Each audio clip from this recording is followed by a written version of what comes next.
அனைவருக்குமே வணக்கம். சற்று முன் கிடைத்திருக்கக்கூடிய ஒரு மிக மிக முக்கியமான செய்தி ஒன்று வெளியாகியுள்ளது. சற்று முன் கோவையில் முதல்வர் ஸ்டாலின் விரட்டி அடிப்பு இது மாதிரி பார்த்தீங்கன்னா செய்திகள் வெளியாயிருக்கு. அனைவருக்குமே தெரியும், கோவையில் பார்த்தீங்கன்னா மீண்டும் பார்த்தீங்கன்னா மாணவி பாலியல் வன்கொடுமை வழக்கில் அதிரடியாக மூவரை பிடித்து காவல்துறை பார்த்தீங்கன்னா அதிரடியாக கைது செய்திருக்கக்கூடிய நிலையில் திமுகவுடைய ஆட்சியில் எங்கே பார்த்தாலும் பார்த்தீங்கன்னா ஊழல், கொள்ளை, பாலியல் தொல்லை இது மாதிரி பார்த்தீங்கன்னா நிறைய குற்றச்சாட்டுகள் நிறைய அரசு மீது நிறைய வழக்கு பதிவுகள் செஞ்சுருக்காங்க.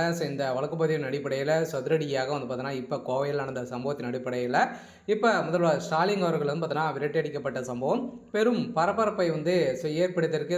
ஏற்கனவே அண்ணா பல்கலைக்கழகத்தில் நடந்த சம்பவத்தின் அடிப்படையில் இதில் திமுகவுடைய சேர்ந்த முக்கிய நபர்கள் அதே மாதிரி உதயநிதி ஸ்டாலின் அவர்களுக்கும் இதில் தொடர்பு இருக்குது அப்படின்ற மாதிரி ஒரு ஆதாரத்தோடு மாணவி கொடுத்த வாக்குமூலத்தின் அடிப்படையில் இப்போ அதிரடியாக பார்த்தீங்கன்னா முதல்வர் ஸ்டாலின் அவர்கள் வசமாக சிக்கியிருக்காரு. வருகின்ற சட்டமன்ற தேர்தலுக்குள்ளே திமுகவுக்கு ஒரு மிகப்பெரிய பதிலடி கொடுக்கும் விதமாக இருக்கும். இருந்தாலுமே என்ன நடக்க போகுது அப்படின்றத தொடர்ந்து வீடியோவில் பார்க்கலாம். அதுக்கு முன்னாடி நம்ம சேனலுக்கு இப்போ தான் நீங்கள் முதல் முறையாக வந்திருக்கீங்க அப்படின்னா மறக்காமல் நம்மளுடைய சேனலை சப்ஸ்கிரைப் பண்ணி சப்போர்ட் பண்ணுங்கள். வாங்க வீடியோக்குள்ளே போகலாம்.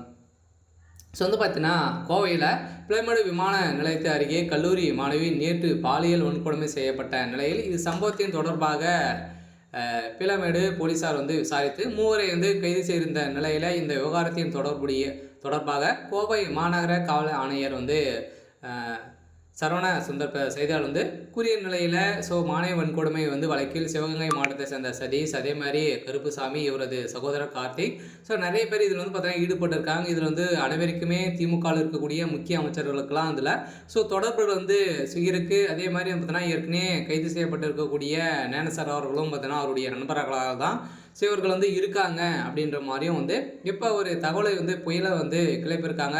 இந்த நிலையில் தான் இப்போ அதிரடியாக முதல்வர் ஸ்டாலின் அவர்கள் நேற்று கோவையில் விரைந்திருந்த நிலையில் அங்கு முதல்வர் ஸ்டாலின் அவர்களுக்கு எதிர்ப்புகள் தெரிவித்திருக்காங்க.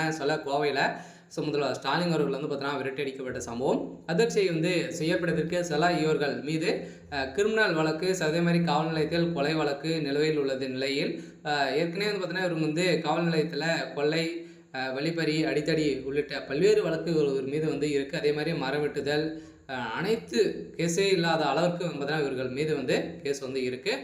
அந்த நிலையில் இப்போ அதிரடியாக கோவையில் சிக்கிய வன்கொடுமையில் சிக்கி இருக்கக்கூடிய நிலையில் இப்போ அதிரடியாக முதல்வர் ஸ்டாலின் அவருடைய ஆட்சிக்கு ஒரு மிகப்பெரிய சிக்கல் வந்திருக்கு.